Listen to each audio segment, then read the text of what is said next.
One thing every great show needs is conflict. Without conflict, there is nothing for our characters to do when there are no stakes.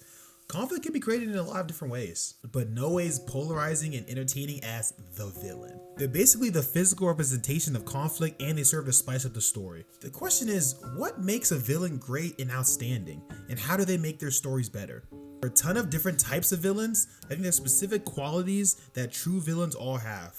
The simplest aspect I'm going to cover today is being a threat to the protagonist. Because let's be honest, if the villain doesn't put fear into your heart in terms of power, he ain't a good villain. It's just simple as that. You have to be able to dominate the MC and have an intimidation factor. Eventually, we know the villain's going to be defeated, but for the time they spend on top, they really got to be on top. And no character fits this description more than Darth Vader. When you think about the character Darth Vader, everything about him is designed to put fear into your heart. So first of all, bro is the height of LeBron James. I've seen some people that are 6'6", and 6'8" seems crazy. Then he's walking around in a heavy black metallic suit, and he has deep, slow, robotic breathing. And then on top of that, he has his own theme song that plays every time he touches down. It's to the point that when you hear his iconic breathing, you're basically almost wired to tense up, worried about what's gonna happen next. Everything about Vader, from his appearance to his voice, we meet again at last, is designed to make you afraid. But the question is that all it takes to, be a threat to the protagonist? Of course not. Those physical attributes are great, don't get me wrong, but to be a true threat to the protagonist, you need way more than that. You have to be strong, intimidating, ruthless, and honestly, even more so than a rival, you have to be an unmovable force that the MC can't tackle. And Darth Vader serves this purpose perfectly for Luke Skywalker. So Luke Skywalker starts the movie trilogy learning lightsaber usage and force abilities to stop the Empire, which is headlined by Darth Vader. Let's be honest, Darth Vader has the full kit. In a world where the mystical force exists, Vader's arguably one of the best people at using it ever. Even the way he uses the force is frightening. He's basically known for just using his force to straight up choke anyone who pulls up on him. But one thing that you have to kind of know as a villain is that you can't always be in the series. You can't always show up. So it's very, very important that when you do show up, you make a difference. When you pull up, it's very important about what events occur when you show up. He kills Luke's master, Obi-Wan Kenobi. He killed that nigga really quickly. Then he cut off Luke's arm and straight up damn near killed him. Basically, for the majority of the first two movies, anytime Luke ran into him, Luke basically got bullied. We have to be honest. Luke was getting abused by his own father. What makes Vader one of the GOAT villains is that his torment isn't just physical. He wanted to crush Luke mentally just as much as he wanted to crush him physically. He captures Han Solo and Leia in an attempt just to lure Luke to him. And obviously, if we're gonna talk about crushing a character mentally, we have to talk about the iconic I am your father scene. Everyone knows about it. You don't even have to watch Star Wars to know about this scene. The I am your father scene is very important because this scene crushes Luke's worldview about being the hero. The glowing light of Luke Skywalker is not only the son of Darth Vader, but Darth Vader was once where Luke Skywalker was. He was once that kid that was trying to be the glowing part of the Force. He was trying to be the next great Jedi. And now look at where Darth Vader is. This shook Luke to his core. The line between being the hero and being the villain, we find out, is very, very, very thin. It's easy to fall on the other side. And it wasn't just that. Vader consistently tempted Luke about joining the dark side. And one thing that I really like that they did in the Star Wars trilogy is that we got to see Luke's reaction to the temptation. And one thing that we kind of noticed is that based off of Luke's reaction, it was very clear that him joining Vader was a huge possibility. We gotta be honest, when it comes to being a top tier villain, it's a lot more than just that. Another aspect that a villain needs to have is meaningful opposition. Now, meaningful opposition can be opposition to the theme of the story or the MC. And if we're gonna talk about opposition in any way, shape, or form, we gotta talk about the clown prince of crime. The Joker and Batman are irreparably linked. They're two sides of the same coin. Batman is order, the Joker is chaos. Batman is dark and brooding, the Joker is bright and laughs constantly. Even just looking at their character designs, you can see how the two are constantly at odds with each other. When we analyze their characters further, the opposition becomes even more insane. The thing is, the Joker's mere existence fights against all that Batman stands for. Batman's biggest role as a hero is he doesn't kill. Now, you might wonder how leaving a criminal paralyzed and stomped out is much different, but hey man, we ain't all perfect. But the whole reason for Batman's no killing rule is to ensure that he always acts in the service of justice and not vengeance. That is Batman's shtick. That's his thing. So naturally, with the Joker being Batman's worst and most evil villain, he's the perfect contrast. But the thing is, to understand the Joker, we have to understand the Batman. Honestly, not just anyone can understand the code or even what it takes to be the Batman. Nothing leaves this room. I always wanted, expected to grow up and become him. And the hero bit, I'm still all in. But that thing inside of him, the thing that drives him to sacrifice everything for the sake of his mission, that's not me. I don't want to be the Batman anymore. Even the Robins couldn't understand it. We see Dick Grayson, who is the longest tenured Robin beside Batman, come to terms with how he can never do what it takes to be Batman. There's a thing there. There's something that pushes Batman to just do it. And no other person can kind of grasp at that. Even the Robins can't get it, right? But honestly, if we're going to talk about understanding the code of the Batman, there's an even better character to talk about the Batman. A better person who helps us come to understand how mentally unhinged the Joker and Batman are is Jason Todd, the second Robin. So the Joker kidnaps Jason Todd and ultimately kills him. And I ain't gonna lie, he kills him just before Batman can save him. It's a really, really crazy scene. Go back and watch it. But Jason ultimately comes back. And when he comes back from the Lazarus pit, he basically is mentally crushed because he's like, damn. He comes to find out that Batman still didn't kill the Joker. Like, the Joker killed Robin. He killed Jason Todd, who's, I think at that time, he was the adopted son of Batman. And Joker still didn't get killed for it. In his head, it's like, damn. Batman literally picked the life of Joker over his. And we even see in the movie, The Killing Joke, one of the themes that the Joker stands for is one bad day. All it takes is one bad day to become as unhinged as the Joker is. And in the movie, he actually turns Jim Gordon insane, which you can use as proof as why that's a true theory. Since then, it's become a very highly debated topic. And honestly, I've always believed that the one bad day theory is true.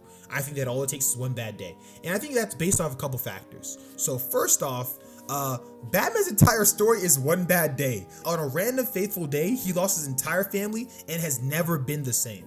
You can go through iterations of Batman. Every time we get a glimpse into his mind or his mindset, it's very clear that that day has changed him forever. Like, there's even a scene, I think in Justice League, where all the Justice League are put into a special realm where they get to live out their dreams. And we see Superman's living this great life where he's like, his family aren't dead and all. He's living this great life. All Batman's dream was his father beating up that thug. It's almost as if Batman couldn't even imagine a life past that moment. That moment changed his life. That day changed his life forever. The main reason that Batman even took in all the Robins is so they didn't become like him, because Batman is insane. Then that's another great thing that links Joker into Batman. Like, Batman is quite literally insane. More insane than even people like Jason Todd. And Jason Todd's mind was destroyed through the Lazarus pit. So that's kind of insane. One thing that's very interesting about Batman and Joker is that Batman is more insane than people kind of take him for, but also the Joker, I actually see him as less insane than obviously he acts as. Like, I think the Batman and Joker are much closer to each other than they are to anyone else. Again, because of one bad day.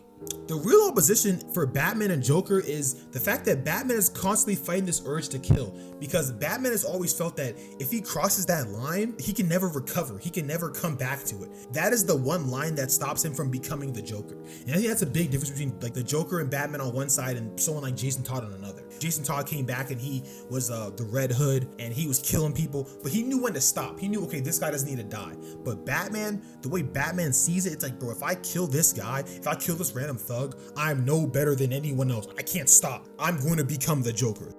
Last thing a villain has to have is aura.